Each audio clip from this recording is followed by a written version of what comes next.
Itanong mo kay Kuya Jobber. Magandang gabi sa'yo, Lando. May katanungan ka? Ako nga pala, isang kutsero. Paano mapapabilis ang... Takbo ng alin? Kabayo? Gusto nyo pong bumilis yung takbo ng kabayo nyo. Ba't saan po ba ang biyahe ng kabayo nyo, Mang Sir, Lando? sa may Quiapo to Malabon. Ano po? Pag pumapasada po kayo? May dinideliver po akong mga pagkain. Pagkain. O sige, ganito na lang. Meron akong solusyon dyan, Mang Lando, Magdikdik po kayo ng sili. Opo. Okay? Tapos, habang tumabiyahe po kayo, pag medyo bumagal yung takbo ng kabayo, ipahid mo rin sa itlog ng kabayo, Mang Lando.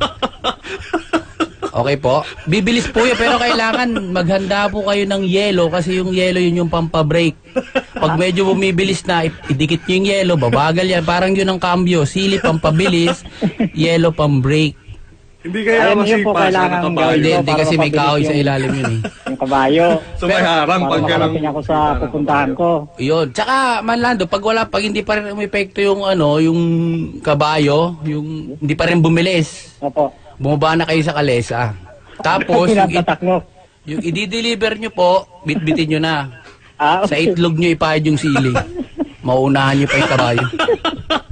Ayos po ba? Hindi, ano naman, suggestion lang yun kung gagawin nyo. Pero sigurado, abot kayo ni NLEX, takbo pa kayo ng takbo. Para maghanap ng sausawan ng itlog nyo, tubig. Okay yun, sir, okay. Effective yun, boss. Ganun na lang gagawin ko, sir, kasi wala naman itong... Pero sa kabayo nyo muna subukan. Baka naman gusto nyo, maunahan nyo pa yung kabayo, unahan nyo pa yung itlog nyo, Sir, parang mas mabilis yata ako sa kabayo. Yun nga. Didagdagan mo yung sili, pahid mo sa itlog mo.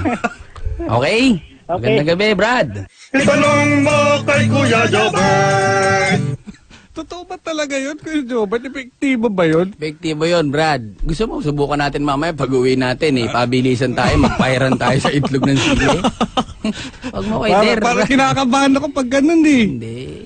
Ikaw na magpapahid nung sa'yo para tansyado may amount ng burning sensation. Kumbaga, parang 10 sili lang, okay na. Depende, kasi ganun din naman yung volume nun, Depende sa laki ng itlog mo. Yun lang.